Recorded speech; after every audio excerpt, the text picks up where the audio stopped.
تبلیغی سفر میں انہی ممالک کے اندر ایک مومن تھے وہاں پر، وہ آئے اور انہوں نے آ کر مجھے کہا کہ آپ مجھے یہ لکھ کے دے دیں گواہی کے طور پر، ایک عالم طالب علم کی حیثیت سے پاکستانی، کہ میری زندگی کو پاکستان میں خطرہ ہے، میرا مال کو خطرہ ہے، میری جان کو خطرہ، خاندان کو۔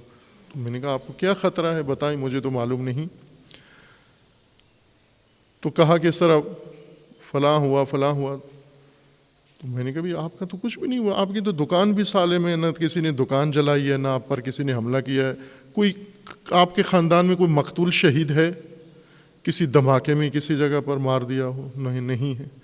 کہا جب پھر خود کہنے لگے کہ میں سچی بات بتاتا ہوں کہ جب ایک سہولت انہوں نے دی ہے، پاکستان میں شیعہ متاثرین ہیں اور ان کو ان ممالک نے ایک سہولت دی ہے، تو ہم کیوں نہ اس سے فائدہ اٹھائیں؟ آپ علماء ہیں، آپ کو چاہیے اپنی ساری قوم کو محفوظ بنائیں، ادھر بھیجیں، لکھ کے دیں۔ میں نے کہا دیکھو جب جھوٹ بول کے یہاں پناہ لوگے، جب آپ کی جان مال کو کوئی خطرہ نہیں، وہی ہے جو سب شیعہ پاکستان میں سب کی جان مال کو خطرہ ہے، جتنا خطرہ ان کو ہے وہ سارا آپ کو بھی ہے۔ اگر ساری شیعہ قوم اٹھ کے ان ممالک کے اندر آ جائے، یہ کیسا لگے گا ہمیں؟ ہم امان نامہ قبول کریں؟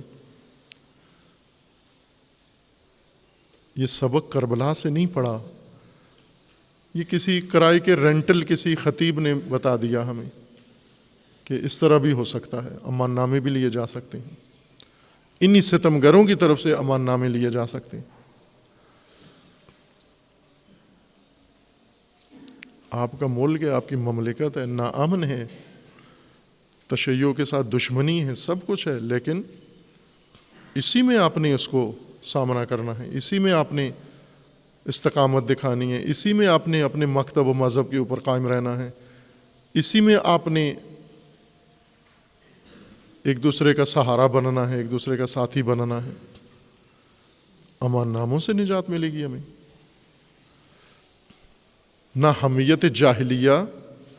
بھرم رکھیں اس عنوان کا، ایمان کا، اسلام کا، ہم مسلمان ہیں، کلمہ پڑھتے ہیں، پھر حمیت جاہلیہ ہمارے نزدیک نہ آئے، یہ کفر کی علامت ہے۔ حمیت جاہلیہ، قوم پرستی، ملت پرستی، خاک پرستی، علاقہ پرستی، لسان پرستی، زبان پرستی، قبیلہ پرستی، یہ جاہلیت، یہ حمیت جاہلیہ ہے، یہ کفر کی علامت قرآن نے قرار دیا ہے۔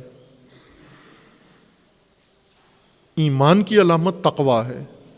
ذات بھی نہ پوچھو، تقویٰ دیکھو، اگر اس کے اندر تقویٰ ہے، یہ آپ کا بھائی ہے، یہ آپ کا ساتھی ہے، یہ مومن ہے، اس سے اور کچھ بھی نہ پوچھو۔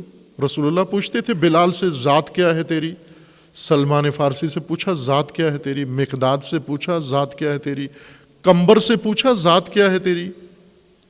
یہ غلام تھے، سیافام تھے، انہیں اٹھا کے سرداروں کے برابر بٹھایا۔ ابو جہل و ابو لہب کو تکلیف یہی تھی کہ انہوں نے، رسول اللہ نے آ کر غلاموں کو قریش کے سرداروں کے برابر کر دیا ہے، ہماری حیثیت خراب کر دی ہے۔